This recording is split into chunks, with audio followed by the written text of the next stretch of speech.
Assalamualaikum. Kami dibantu bagaimana cara jadi anggota perpustakaan? Tombol tadi? Iya.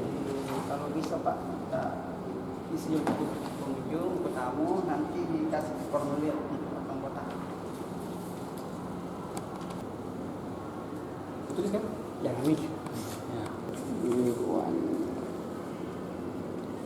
Ya.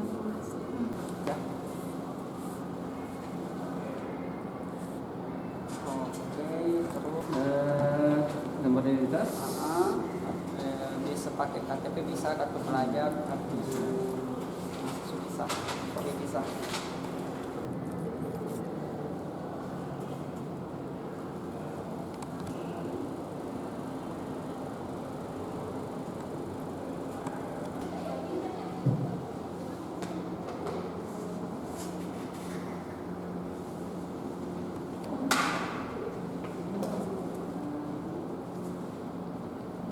Untuk menggugat.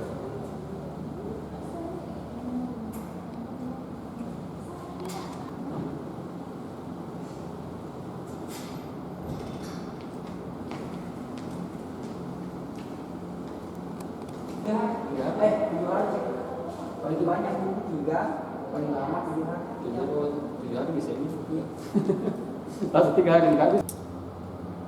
Salah satu yang tidak bisa diganti oleh zaman, benda ini tidak bisa digantikan oleh digital.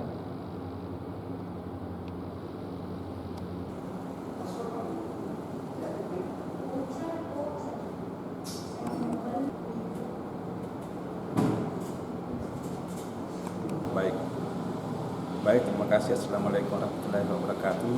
Jadi sejak tahun 2022 Kabupaten Sidrap mendapat alokasi anggaran pembangunan gedung layanan perpustakaan daerah ini.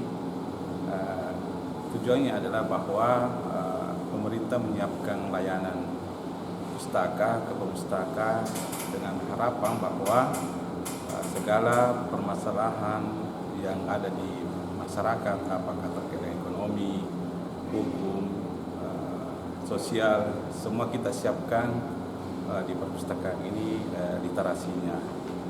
Seperti yang sekarang ini lagi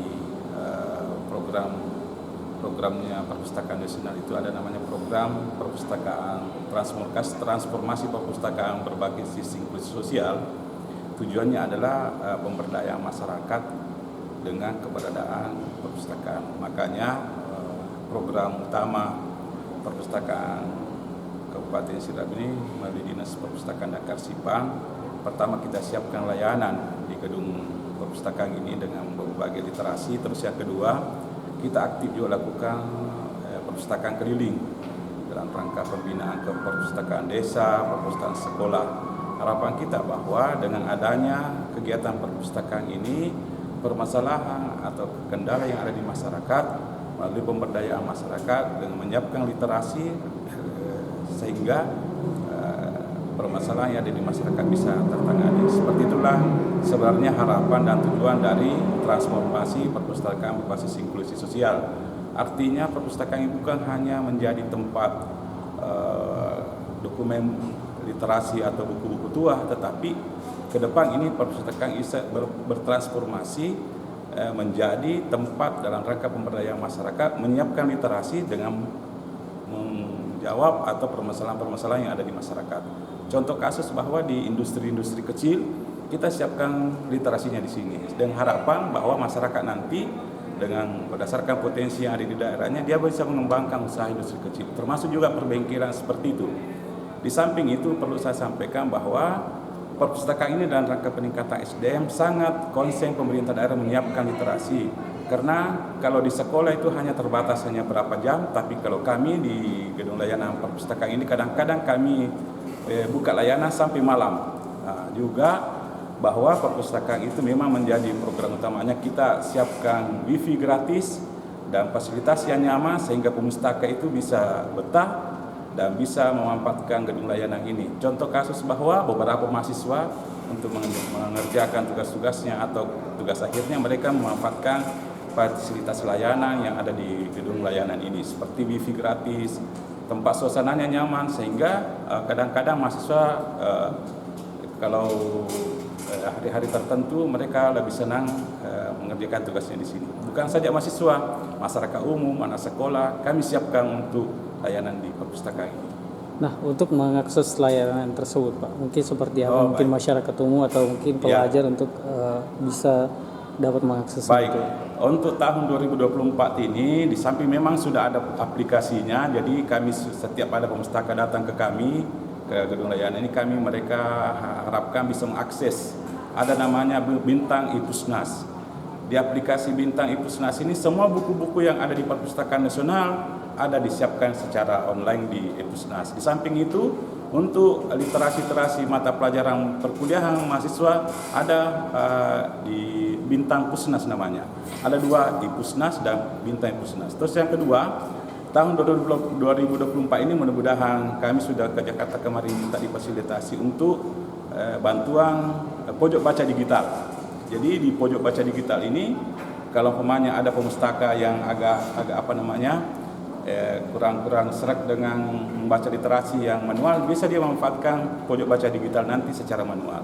Tetapi masyarakat umum, masyarakat di luar, mahasiswa atau bisa mengakses literasi atau buku-buku bacaan dilewat tadi di aplikasi Ipusnas untuk secara umum dan Bintang Pusnas untuk mata pelajaran untuk perkuliahan.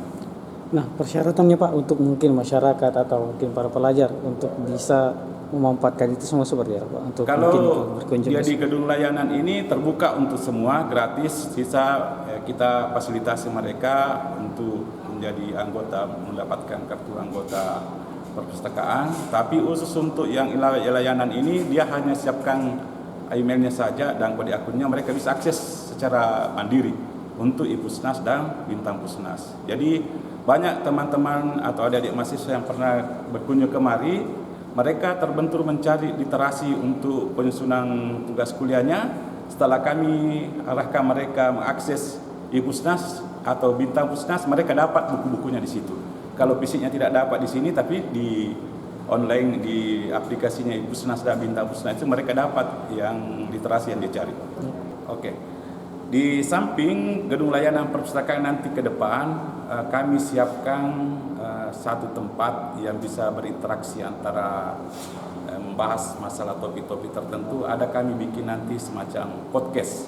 Ada lokasi, ada gedung podcast ruangan di atas itu kita jadikan podcast, nanti kami siapkan bahan-bahannya. Jadi kalau ada teman-teman OPD atau masyarakat yang mau live streaming atau membahas satu tema atau topik, bisa kita undang narasumbernya dan nanti kita undang followersnya, kita bahas melalui podcast. Dan podcast ini kami kedepannya akan menjadikan semacam studio mini, bisa live, bisa bentuk TV lokal atau bisa memanfaatkan layanan atau channel YouTube, sehingga gedung layanan perpustakaan ini ada juga literasi digital bisa kita kembangkan ke depannya, sehingga gedung layanan perpustakaan ini samping itu kami juga siapkan aula. Satu saat pemanya ada kegiatan-kegiatan masyarakat atau PD yang memanfaatkan mencari tempat untuk pertemuan, insya Allah ke depannya kita siapkan di lantai 2 ini semacam aula besar untuk kegiatan-kegiatan itu, termasuk tadi untuk podcastnya. Saya selaku Kepala Dinas Perpustakaan Dakar Sipang mengajak pertama kepada masyarakat umum untuk memanfaatkan gedung layanan yang cukup bagus ini. Di sini tersedia literasi, literatur atau bahan bacaan. Kebetulan tahun 2024 ini kami mendapatkan alokasi dari dana alokasi khusus dari pusat untuk pengadaan bahan bacaan dan penyediaan mobiliernya, sehingga kami berharap nanti gedung layanan perpustakaan ini bisa dimanfaatkan oleh masyarakat. Termasuk juga kepada adik-adik siswa SMP, SMA, SD, kami undang untuk berkunjung ke gedung layanan perpustakaan ini, dan mudah-mudahan tahun 2024 ini kita sedikit demi sedikit lengkapi bahan bacaan atau literasi di perpustakaan ini. Dan kami juga di samping itu kami juga tahun 2024 ini banyak-banyak melakukan perpustakaan keliling, melakukan pembinaan ke perpustakaan desa dan perpustakaan sekolah-sekolah seperti itu. Oke, siap.